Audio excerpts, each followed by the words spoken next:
Hello friends, microwave and radar engineering की online lecture series में आपका स्वागत है। और इसमें आज का हमारा टॉपिक है ट्रापेड डायोड। तो बेसिकली ट्रापेड डायोड को शुरू करने से पहले आपको मैं ये बताना चाहूँगा कि अभी तक हमने माइक्रोवेव एंड रडार इंजीनियरिंग की यूनिट फर्स्ट में माइक्रोवेव क्या होती है, उनका इंट्रोडक्शन और उसकी एप्लीकेशन और उसका बैंड क्लासिफिकेशन देखा था सबसे पहले लेक्चर में। उसके बाद हमने माइक्रोवेव डिवाइसेस में बेसिकली दो टाइप की चीज़ें देखी हैं। एक तो एम्पलीफायर और ऑसिलेटर। एम्पलीफायर में two cavity klystron amplifier, multi cavity klystron amplifier और ट्रेवलिंग वेव ट्यूब एम्पलीफायर देखा। ऑसिलेटर में हमने मैग्नेट्रॉन ऑसिलेटर और रिफ्लेक्स क्लिस्ट्रॉन ऑसिलेटर देखा, उसकी स्टडी की, उनके बेसिकली ऑपरेटिंग प्रिंसिपल, कैरेक्टरिस्टिक्स और वर्किंग, कंस्ट्रक्शन और एप्लीकेशन के बारे में स्टडी की। इसके बाद हमने माइक्रोवेव सॉलिड स्टेट डिवाइसेस या सेमीकंडक्टर डिवाइसेस में पिन डायोड और इम्पेड डायोड की स्टडी की है। और इसके बाद का जो हमारा माइक्रोवेव सॉलिड स्टेट डिवाइसेस में थर्ड टॉपिक सिलेबस में है as per BT-UP NSQF based syllabus में, वो है ट्रापेड डायोड, TRAPADD ट्रापेड डायोड। इसमें आपको कंपटीशन में कई बार ऑब्जेक्टिव में या वाई पूछ लेते हैं कि पल्स ऑपरेशन इसकी होती है या कंटिन्यूस वेव ऑपरेशन होती है। तो आपको क्वेश्चन इस तरह से आता है, the operation of TRAPATT diode is generally A option continuous, B option pulse. तो हमने सबसे ऊपर ही इसको पॉइंट को मेंशन किया है कि इसकी पल्स ऑपरेशन होती है, PULSED पल्स ऑपरेशन होती है। तो बेसिकली ये आपको ऑब्जेक्टिव में पूछा जा सकता है या फिर किसी कंपटीशन में ऑब्जेक्टिव में या फिर वाइवा में पूछ सकते हैं। तो आपको पता होना चाहिए कि ट्रापेड डायोड पल्स ऑपरेशन देता है। तो बेसिकली ट्रापेड डायोड भी इम्पेड डायोड का ही एक जो है मिलता जुलता स्वरूप है, उसमें इसकी वर्किंग भी मिलती जुलती है। तो लेकिन इसकी वर्किंग में अंतर ये होता है कि इसमें स्पेस चार्ज का ट्रैप्ड प्लाज्मा होता है, मतलब जो आपके इलेक्ट्रॉन होल्स हैं उसका प्लाज्मा ट्रैप होता है एक रीजन में। तो इसमें जंक्शन रीजन में ऐसा होता है कि ट्रैप्ड स्पेस चार्ज में प्लाज्मा उसकी फॉर्मेशन होती है। ये इसको इम्पेड डायोड से अलग तरीके से कैरेक्टराइज करता है। जो इसकी मेन कैरेक्टरिस्टिक्स है वो प्लाज्मा की वजह से है। ये भी एक एवलांचे ट्रांजिट टाइम डिवाइस है, इसमें भी नेगेटिव रेजिस्टेंस एग्जिबिट करने वाली डिवाइस है। ये भी, इसमें भी नेगेटिव रेजिस्टेंस एग्जिस्ट करता है। तो बेसिकली अब इसको शुरुआत करते हैं ट्रापेड डायोड की फुल फॉर्म से।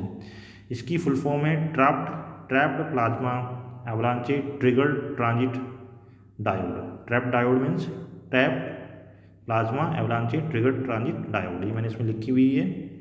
और ये बेसिकली एक इसकी एप्लीकेशन जो मेन है वो हाई फ्रिक्वेंसी माइक्रोवेव ऑसिलेटर की है।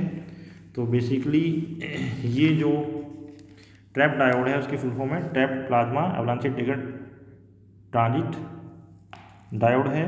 और ये बेसिकली एक इसका एवलांचे ट्रांजिट टाइम डिवाइस का ही एक मोड है, इसलिए इसको कई जगह trapped plasma एवलांचे triggered transit mode भी कहते हैं।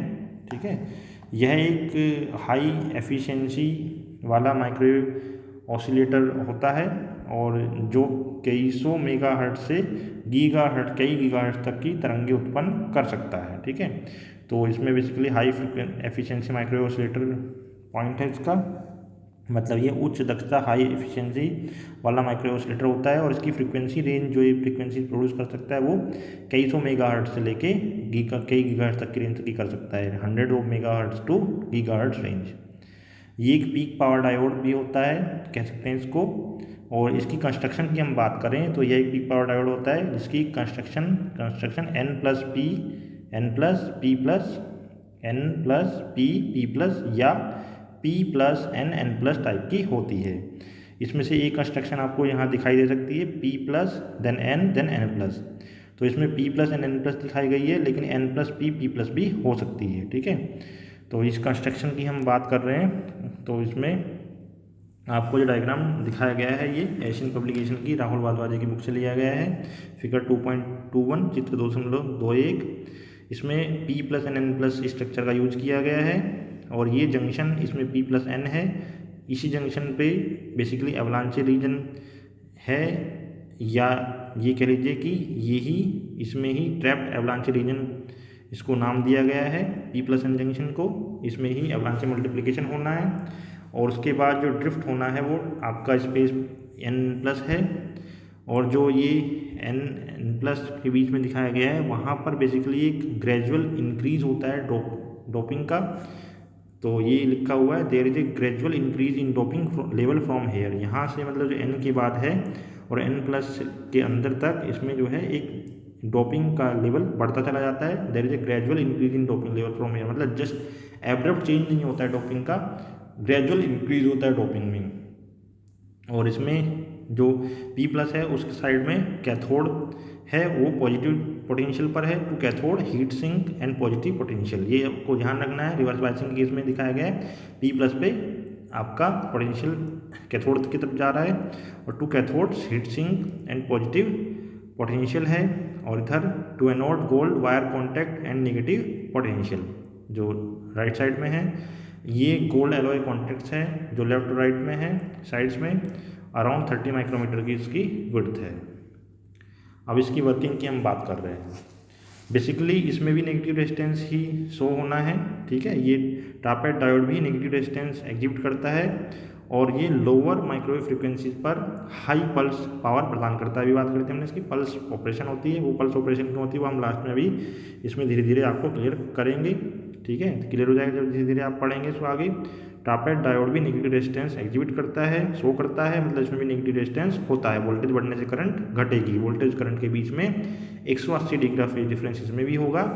नेगेटिव रेजिस्टेंस जिस भी डिवाइस में होगा इसका मतलब उसमें वोल्टेज बढ़ने से करंट घटेगी, मतलब वोल्टेज और करंट के बीच में 180 डिग्री का फेज डिफरेंस होगा। तो ट्रापेड डायोड भी बेसिकली इम्पैक्ट डायोड की तरह ही नेगेटिव रेजिस्टेंस एग्जिबिट मतलब शो करता है, मतलब उसमें वोल्टेज बढ़ने से करंट घटेगी, या यूँ कह लीजिए कि वोल्टेज और करंट के बीच में 180 डिग्री का फेज डिफरेंस होगा। तथा लोअर माइक्रोवेव फ्रिक्वेंसी पर ये हाई पल्स पावर प्रदान करता है। ट्रैपेड डायोड इम्पैक्ट डायोड की तरह ही एक पीएन जंक्शन डायोड है, किंतु इसमें जंक्शन रीजन में ट्रैप्ड स्पेस चार्ज प्लाज्मा की फॉर्मेशन होना इसको इम्पैक्ट डायोड से अलग कैरेक्टराइज करता है। मतलब इसकी जो मेन कैरेक्टरिस्टिक्स जो इम्पैक्ट डायोड से अलग है वो ये है कि इसमें जंक्शन रीजन में स्पेस चार्ज प्लाज्मा, मतलब इलेक्ट्रॉन होल का स्पेस चार्ज प्लाज्मा ट्रैप्ड जो हो जाता है वो बनता है, मतलब ट्रैप्ड स्पेस चार्ज प्लाज्मा की फॉर्मेशन इसकी अलग कैरेक्टरिस्टिक्स है इम्पैक्ट डायोड से। तो ऑपरेशन यदि समझेंगे तो almost similar to impact diode है। और समझते हैं कैसे। माना कि ये जो आपका trapped plasma एवलांचे trigger transit mode है या डायोड है, वो एक तरह से माना जा सकता है, माना कि ये एक जो है, माना कि एक इम्पैक्ट डायोड है जो एक कोएक्सियल कैविटी पर माउंटेड है। माना कि एक इम्पैक्ट डायोड एक कोएक्सियल कैविटी पर माउंटेड है, और इस तरह से अरेंज किया गया है कि डायोड से हाफ वेवलेंथ की दूरी पर, जो अरेंजमेंट है वो इस तरह से है, इस प्रकार अरेंज किया गया है कि डायोड से हाफ वेवलेंथ की दूरी पर एक शॉर्ट सर्किट है, ठीक है। इस प्रकार अरेंज किया गया है कि डायोड से हाफ वेवलेंथ की दूरी पर एक शॉर्ट सर्किट है, और वो शॉर्ट सर्किट मतलब बेसिकली इस पर है, उस फ्रीक्वेंसी ऑपरेटिंग फ्रीक्वेंसी पर है जो इम्पैक्ट डायोड की ऑपरेटिंग फ्रीक्वेंसी है, at impact diode operating frequency, ठीक है। डायोड से हाफ वेवलेंथ मतलब λ/2, लैम्डा कैसे निकलेगा C/F से, और F किसकी लेनी है, इम्पैक्ट डायोड की ऑपरेटिंग फ्रीक्वेंसी लेनी है। बहुत ज़्यादा आपको मैथमेटिक्स में इसमें ट्रीटमेंट नहीं है आपके सिलेबस में, लेकिन आपको बस इतना बता सकते हैं कि जो लैम्डा है वो इम्पैक्ट डायोड की ऑपरेटिंग फ्रीक्वेंसी के करस्पॉन्डिंग है, उसका λ/2 जो डिस्टेंस निकलेगी डायोड से उतनी दूरी पर एक शॉर्ट सर्किट है। जब ऑसिलेशन शुरू होंगे तो अधिकांश पावर जो है वो डायोड के अक्रॉस रिफ्लेक्ट हो जाएगी, और इसलिए उसके अक्रॉस RF फील्ड इम्पैक्ट के नॉर्मल ऑपरेशन की RF फील्ड से कई गुना अधिक हो जाएगी। जो आपने इम्पैक्ट डायोड की RF फील्ड देखी थी, उस RF फील्ड से कई गुना जो RF फील्ड होगी वो डायोड के अक्रॉस रिफ्लेक्ट हो जाएगी, ठीक है। तो जब ऑसिलेशन शुरू होंगे तो अधिकांश पावर जो है डायोड के अक्रॉस रिफ्लेक्ट हो जाएगी, और इसलिए जो उसके अक्रॉस RF फील्ड आएगी, मतलब AC फील्ड जो प्रोड्यूस होगी वो इम्पैक्ट के नॉर्मल ऑपरेशन में जो RF फील्ड थी उससे कई गुना अधिक हो जाएगी। तो बेसिकली ये कह सकते हैं इन शॉर्ट समझने के लिए कि टोटल वोल्टेज अक्रॉस डायोड बढ़ जाएगी as compare to impact avalanche threshold. मतलब इम्पैक्ट डायोड में जो एवलांचे करंट मल्टीप्लिकेशन शुरू होने के लिए जितनी DC वोल्टेज मिनिमम चाहिए थी उससे जो है कई गुना अधिक टोटल वोल्टेज डायोड के अक्रॉस प्रोड्यूस हो जाएगी। इसका मतलब एवलांचे करंट मल्टीप्लिकेशन बड़े आराम से हो सकता है, ठीक है, ट्रैपेड डायोड में। अतः डायोड मतलब हमारा जो ट्रैपेड डायोड है के across total voltage impact operation के समय यूज की जाने वाली threshold value for एवलांचे current multiplication से काफ़ी ज़्यादा होगी। मतलब जो आपकी एवलांचे करंट मल्टीप्लिकेशन के लिए करंट थ्रेशोल्ड है या फिर एवलांचे करंट मल्टीप्लिकेशन के लिए जितनी डीसी वोल्टेज चाहिए उससे कई गुना वोल्टेज ट्रैपेड डायोड के अक्रॉस प्रोड्यूस हो जाएगी। तो इसको लिख सकते हैं कि आता है डायोड के across total voltage impact operation के समय यूज की जाने वाली थ्रेशोल्ड वैल्यू से काफ़ी ज़्यादा होगी, अतः एवलांचे मल्टीप्लिकेशन हो जाएगा और इलेक्ट्रॉन्स होल्स का प्लाज्मा फॉर्म होगा। अतः इलेक्ट्रॉन्स और होल्स का प्लाज्मा जो है वो उसकी फॉर्मेशन शुरू हो जाएगी, वो फॉर्म हो जाएगा। अतः जो इलेक्ट्रॉन्स होल्स का प्लाज्मा है वो फॉर्म होगा और यह मतलब इलेक्ट्रॉन्स होल्स का प्लाज्मा जंक्शन के अक्रॉस एक हाई पोटेंशियल उत्पन्न करेगा और यह high potential applied DC voltage का विरोध करेगा। अतः टोटल वोल्टेज रिड्यूस हो जाएगी क्योंकि ये हाई पोटेंशियल है, वो डीसी वोल्टेज का विरोध कर रहा है। जो आपका हाई पोटेंशियल प्लाज्मा की वजह से क्रिएट हुआ है वो अप्लाइड डीसी वोल्टेज मतलब जो बैटरी का वोल्टेज है उसका अपोज करेगा। इस तरह से उसकी पोलैरिटी होगी और टोटल वोल्टेज क्या होगा, इस वजह से रिड्यूस हो जाएगी, कम हो जाएगी और करंट पल्स इसके पीछे ट्रैप हो जाती है।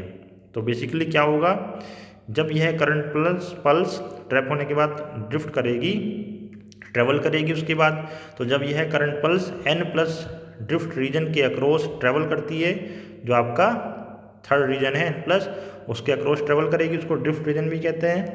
तो उससे होगा क्या, जब ये current pulse n plus drift region के अक्रॉस ट्रेवल करती है तो इसके अक्रॉस वोल्टेज इम्पैक्ट ऑपरेशन से काफ़ी कम हो जाती है। जो ऑपरेशन है उसकी वजह से उसकी जो वोल्टेज है वो कम हो जाती है, ठीक है।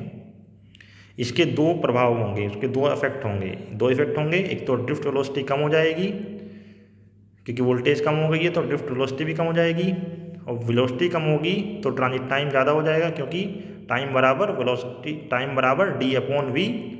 मतलब टाइम क्या होता है, समय लिया गया किसी डिस्टेंस को ट्रेवल करने में, तो डिस्टेंस अपॉन वेलोसिटी कम है तो ट्रांजिट टाइम ज़्यादा हो जाएगा।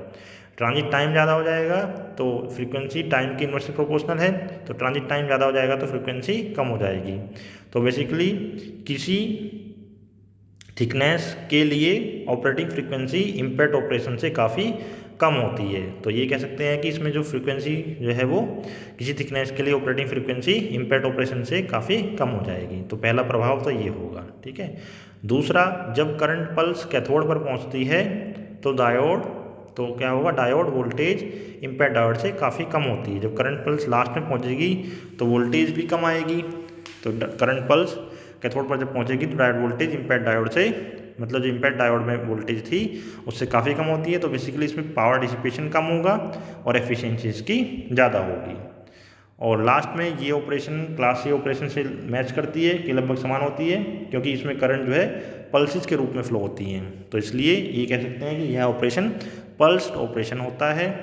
तो ये जो आपका ट्रैपेड डायोड की ऑपरेशन है वो पल्स ऑपरेशन होती है क्योंकि इसमें करंट पल्सेस के रूप में फ्लो करती हैं। इसलिए सबसे ऊपर हमने लिखा था पल्स ऑपरेशन। ये आपके कंपटीशन में वाई में पूछा जा सकता है।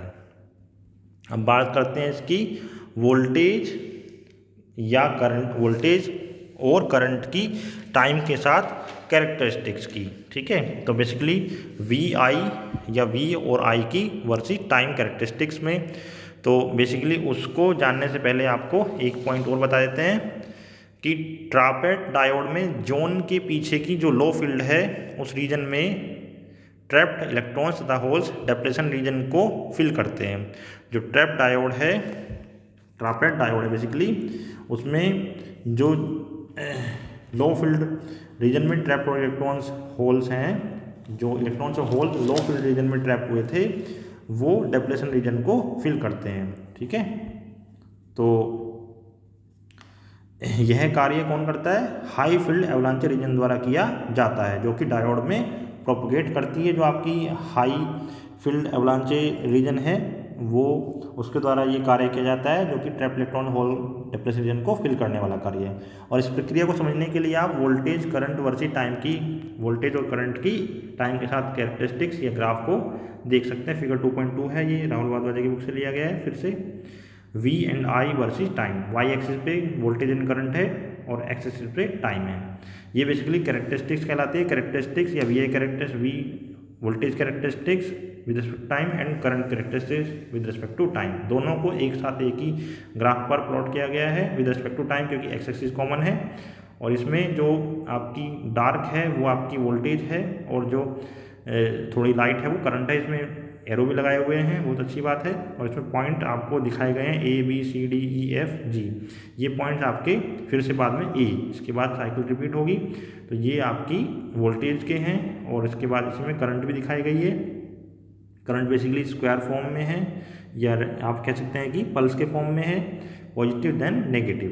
तो V and I are both plotted versus time on the same graph, ठीक है। तो ये आपकी कैरेक्टरिस्टिक्स है, इसको देखकर आप ऊपर के ऑपरेशन समझ सकते हैं कि किस तरह से उसमें प्लाज्मा कब फॉर्म हो रहा है, कब वोल्टेज बढ़ रही है, कब कम हो रही है, कब करंट कम हो रही है, कब ज़्यादा हो रही है, और प्लाज्मा कहाँ रिमूव हो रहा है और कब फिर से साइकिल रिपीट करेगी, वो पूरी आप एक बार इसको पॉइंट वाइज समझ सकते हैं। तो देख सकते हैं कि A से B जब बढ़ रहा है तो बेसिकली A से B जा रहे हैं तो इसमें वोल्टेज बढ़ रहा है, और फिर उसके बाद B से D तक वोल्टेज घट रही है, D से E तक लगभग ऐसा हो रहा है कि उसमें लगभग जो है बढ़ने की तरफ बढ़ रहे हैं, या कह सकते हैं कि लगभग कांस्टेंट है, उसके बाद थोड़ा थोड़ा बढ़ रहे हैं।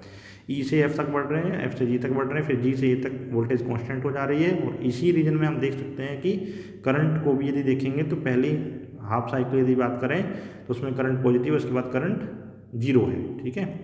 उसके बाद ये साइकिल रिपीट होगी, तो आप लोग इसमें पॉइंट वाइज कैसे लिखेंगे वो देख सकते हैं, ठीक है। तो बेसिकली इस प्रोसेस को एक्सप्लेन किया गया है by voltage and current versus time graph. Point A पर देखेंगे, एट पॉइंट ए पर जो आपकी वोल्टेज है वो रिक्वायर्ड वोल्टेज से कम है। जब आपकी वोल्टेज अप्लाई की गई voltage DC voltage required for एवलांचे current multiplication से कम है तो करंट मल्टीप्लिकेशन नहीं होगा।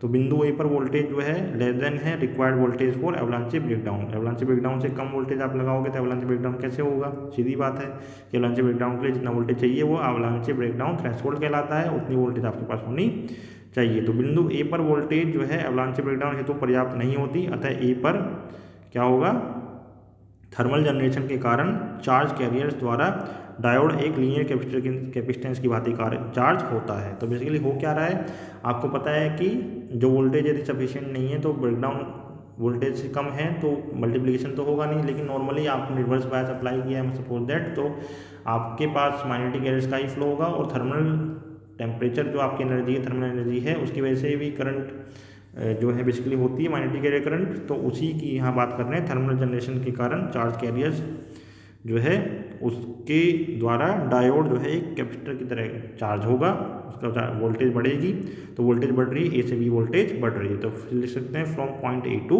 बी। इस पार्ट में कैरेक्टरिस्टिक्स के बिंदु ए से बी तक क्या होगा, इलेक्ट्रिक फील्ड का मान बढ़ रहा है क्योंकि वोल्टेज उसमें बढ़ रही है।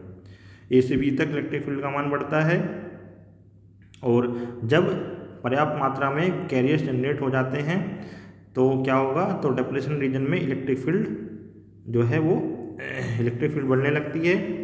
जब आपके पर्याप्त मात्रा में जो आपके इलेक्ट्रिक फील्ड का मान बढ़ेगा, जब ए और बी के मध्य जो है इलेक्ट्रिक फील्ड का मान बढ़ता है, ए से बी तक इलेक्ट्रिक फील्ड का मान बढ़ता है, उसके बाद क्या होगा, ए से बी तक हम बात करें तो उसमें क्या होगा, इलेक्ट्रिक फील्ड का मान बढ़ेगा ए से बी तक, और उसके बाद का ही प्रोसेस बात कर रहे हैं, तो उस बाद के प्रोसेस में मतलब बी से सी की हम बात कर रहे हैं। तो जब पर्याप्त मात्रा में कैरियर्स जनरेट हो जाते हैं, बहुत सारे मैग्नेटिक कैरियर जनरेट हो चुके हैं, तो वो जो है डिप्लेशन क्षेत्र में इलेक्ट्रिक फील्ड कम होने लगती है, ठीक है, होने लगती है मतलब कम होने लगती है। यहाँ कम छूट गया है उसे लिख लीजिएगा आप। जब पर्याप्त मात्रा में कैरियर जनरेट हो जाते हैं तो डिप्लेशन रीजन में इलेक्ट्रिक फील्ड कम होने लगती है, ठीक है, अतः बी से और बी तथा सी के बीच वोल्टेज घटने लगती है क्योंकि इलेक्ट्रिक फील्ड कम होने लगी है। तो उसके बाद क्या होगा, बी और सी के बीच में वोल्टेज घटने लगती है क्योंकि उसमें कैरियर्स काफ़ी जनरेट हो चुके हैं, तो उस डिप्लेशन रीजन में इलेक्ट्रिक फील्ड कम होने लगती है। ठीक है, अतः बी और सी के मध्य वोल्टेज घटने लगती है। पॉइंट सी पर यदि हम बात करेंगे तो चार्ज जनरेशन के कारण एवलांचे प्रक्रिया चलती रहती है और इलेक्ट्रॉन्स व होल्स का डेंस प्लाज्मा उत्पन्न हो जाता है। जब डेंस प्लाज्मा उत्पन्न हो जाएगा तो इससे वो फील्ड का अपोज करेगा, फील्ड और अधिक घट जाती है। पहले से फील्ड घट रही थी बी और सी के बीच में, और सी पर जाकर हम कह रहे हैं कि जो फील्ड है वो और घट जाती है क्योंकि चार्ज जनरेशन के कारण जो एवलांचे प्रक्रिया है वो चल रही है और इलेक्ट्रॉन्स होल्स का डेंस प्लाज्मा उत्पन्न हो जाता है। तो इससे फील्ड और घट जाएगी जिससे इलेक्ट्रॉन्स होल्स डिप्लेशन रीजन से बाहर नहीं निकल सकते।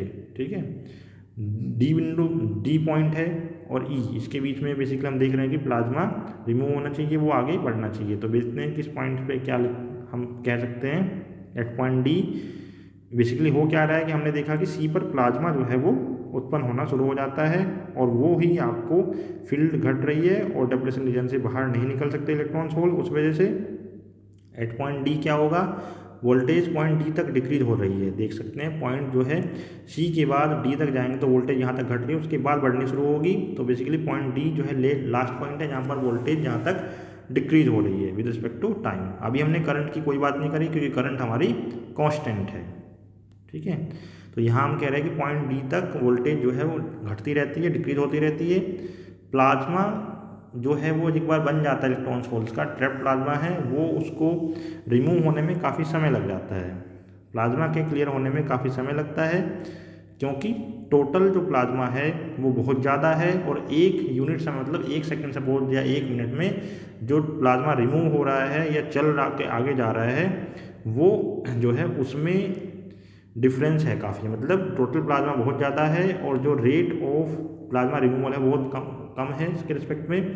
तो कह सकते हैं कि प्लाज्मा के क्लियर होने में काफ़ी समय लगता है क्योंकि total plasma charge external circuit में चार्ज पर यूनिट या चार्ज पर यूनिट टाइम से काफ़ी अधिक होता है। मतलब सपोज दैट आपके पास 1000 रुपये हैं और एक दिन में आप 1 रुपये खर्च करें तो 1000 दिन तक खर्च होगा, लेकिन यदि आप खर्च करने का अमाउंट 50 पैसे या सपोज दैट 1 पैसा कर देते हैं तो फिर आपका टाइम ज़्यादा लगेगा खर्च होने में। तो इसी तरह से कह रहे हैं कि प्लाज्मा इकट्ठा हो गया है, उसको रिमूव होने में टाइम ज़्यादा लगेगा क्योंकि एक्सटर्नल सर्किट में जहाँ प्लाज्मा रिमूव होना है वो चार्ज पर यूनिट टाइम काफ़ी कम है।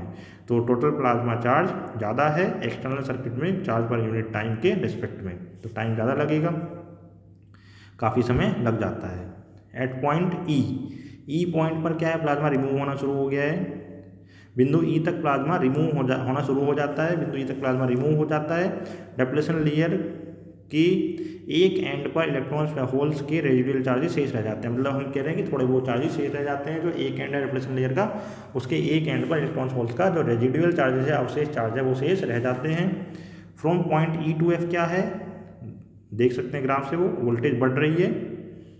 रेजिडुअल चार्जेस के रिमूव हो जाने के कारण वोल्टेज बढ़ने लगती है। जो आपके अवशेष चार्ज डिप्लेशन लेयर के एक एंड पर रह गए थे, डिप्लेशन लेयर के एक एंड पर जो चार्जेस रह गए थे वो रिमूव होने लगते हैं, उनके रिमूव होने के कारण वोल्टेज बढ़ने लगती है। एट पॉइंट एफ पर क्या होगा, जो पॉइंट एफ है उस पर जो इंटरनली जनरेटेड सभी चार्जेस हैं वो रिमूव हो जाते हैं। आप देख सकते हैं डायग्राम में एफ पर लगभग सभी चार्ज रिमूव हो गए हैं जो इंटरनली जनरेटेड चार्जेस थे। एट पॉइंट एफ, बिंदु एफ पर इंटरनली जनरेटेड सभी चार्जेस रिमूव हो जाते हैं। पॉइंट एफ से जी के बीच में, फ्रॉम पॉइंट एफ टू जी, फिर से वो चार्जिंग शुरू हो जाती है जैसे वहाँ पर चार्जिंग हो रही थी, लीनियर कैपेसिटर की तरह ये चार्ज होता है। From point F to G diode एक कैपेसिटेंस की तरह, लीनियर कैपेसिटर की तरह चार्ज होता है। पॉइंट जी पर क्या होगा, बिंदु जी पर डायोड की करंट जो है वो हाफ पीरियड के लिए जीरो हो जाती है। जी पर जाकर देख सकते हैं कि करंट फिर क्या हो गई है, जीरो हो गई है। हाफ पीरियड के लिए आगे के लिए करंट जीरो हो जाती है। वोल्टेज जो है वो देख सकते हैं वोल्टेज कांस्टेंट होगी जी से ए तक, मतलब नेक्स्ट साइकिल के शुरुआत तक, और जो करंट है वो जीरो हो गई है आगे की आधी साइकिल के लिए। ठीक है, जो हाफ पीरियड है उसके लिए करंट जीरो हो गई है और वोल्टेज कांस्टेंट हो जाती है। जब तक कि ये स्टेज तब तक बनी रहती है, स्टेज तब तक बनी रहती है, अवस्था तब तक बनी रहती है जब तक करंट पुनः नहीं आ जाएगी। करंट के पुनः वापस आने पर ये साइकिल फिर से प्रारंभ हो जाएगी। तो ले सकते हैं यह अवस्था तब तक रहती है जब तक करंट के पुनः वापस आने पर साइकिल मतलब चक्र पुनः प्रारंभ नहीं हो जाता है। तो ये इसकी आपकी वी आई कैरेक्टरिस्टिक्स है। वी और करंट मतलब voltage, V and I characteristic with respect to time है। इससे पहले हमने इसकी छोटी सी वर्किंग देखी थी और इसकी कंस्ट्रक्शन है और ये आपका फुल फॉर्म थी। अब इसकी देखते हैं एप्लीकेशंस। एप्लीकेशन बेसिकली इसकी 3-4 लिखी हैं और भी आप देख सकते हैं। रडार्स हैं, रडार में जो है लो पावर डॉपलर रडार है, फेज एरे रडार है और लोकल ऑसिलेटर फॉर रडार। ये 3 एप्लीकेशन होती हैं इसकी। इनमें इसकी एप्लीकेशन होती हैं ट्रैपेट डायोड की, रेडियो अल्टीमीटर में और माइक्रोवेव बीकन लैंडिंग सिस्टम में इसकी एप्लीकेशन होती है। Thank you.